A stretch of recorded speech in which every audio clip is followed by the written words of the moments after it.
પરિપક્વતા સૂચકાંક એ શાકભાજી કે પાકના પરિપક્વતાના તબક્કાને તાજો વપરાશ, સંગ્રહ અથવા વેચાણ, માર્કેટિંગ માટે નક્કી કરવાનો માપદંડ છે. તેને 4 મુખ્ય પદ્ધતિઓથી માપવામાં આવે છે. દ્રશ્ય પદ્ધતિઓ: રંગ અને આકાર. રસાયણ વિશ્લેષણ: એસિડિટી, ખટાશ, સ્ટાર્ચ અને ખાંડનું પ્રમાણ. ભૌતિક વિધિ: દબાણ પરીક્ષણ, કોમળતા માપવા, અને વિશિષ્ટ ગુરુત્વ. ગણતરીની વિધિ: વાવણીથી લણણી સુધીના દિવસો અથવા રોપણીથી લણણી સુધીના દિવસો. ઉપજની પરિપક્વતા એટલે છોડ અથવા છોડના ભાગના જૈવિક વિકાસના અંતિમ તબક્કાની પ્રાપ્તિ. શાકભાજી કે પાકની પાકવાની પ્રક્રિયા પૂરી થઈ જાય અને તે સંપૂર્ણ રીતે પરિપક્વ થઈ જાય ત્યારે તેને ઉપજની પરિપક્વતા કહેવાય છે.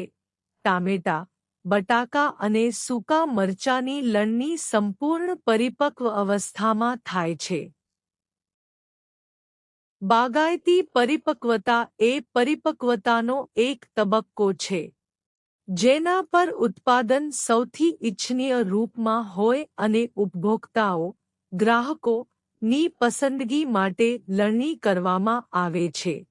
મોટે ભાગે બાગાયતી પરિપક્વતા ઉપજની પરિપક્વતા પહેલા આવે છે.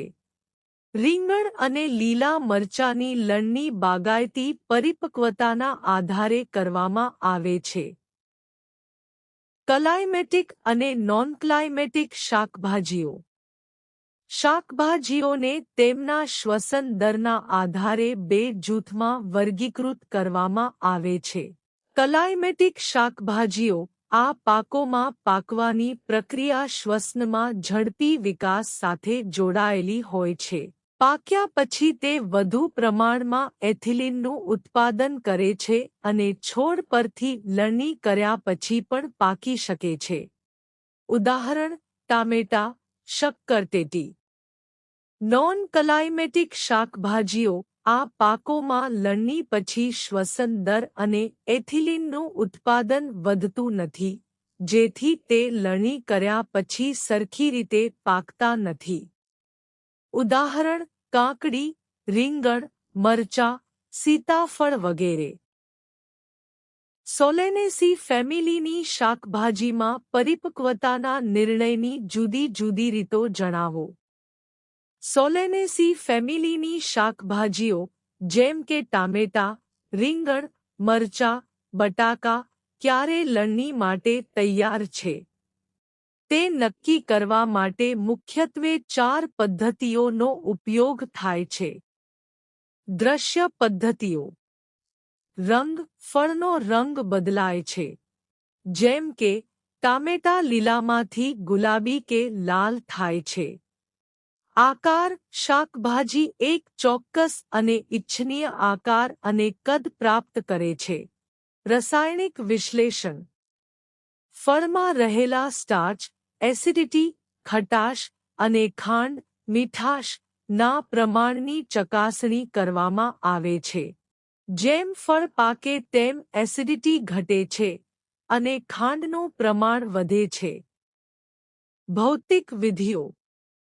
દબાણ પરીક્ષણ: ફળની કોમળતા કે કડકપણું માપવામાં આવે છે. વિશિષ્ટ ગુરુત્વ: ફળના પાણીમાં અને હવામાં વજનના પ્રમાણ પરથી પરિપક્વતા નક્કી થાય છે. ગણતરીની પદ્ધતિ. દિવસોની ગણતરી: ફૂલ આવવાથી લણણી સુધીના દિવસો અથવા રોપણીથી લણણી સુધીના કુલ દિવસો ગણીને લણણીનો સમય નક્કી કરાય છે. સોલેનેસી ફેમિલીની શાકભાજી પાકોની લણણીની પ્રક્રિયાનું વર્ણન કરો. સોલેનેસી ફેમિલીના પાકોની લણણી ખૂબ જ કાળજીપૂર્વક કરવી પડે છે, કારણ કે આ શાકભાજીઓ નાજુક હોય છે.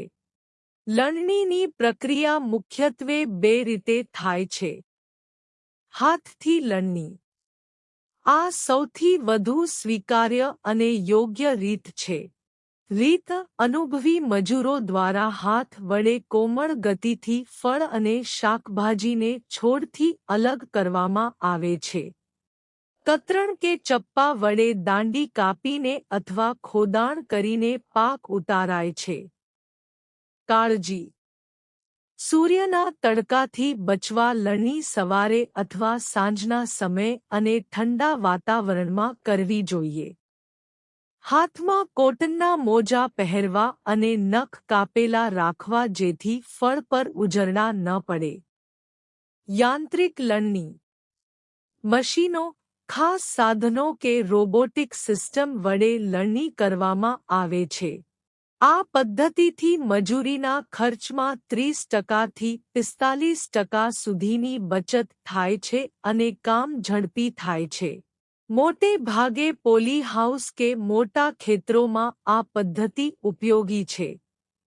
મુખ્ય પાકોની લણણીની ખાસિયતો: ટામેટાં, રીંગણ અને મરચાં ફળની દાંડી પાસેથી હળવા દબાણથી કે કાપીને તોડવામાં આવે છે. બટાકા, લાકડાના હળ કે મશીન વડે.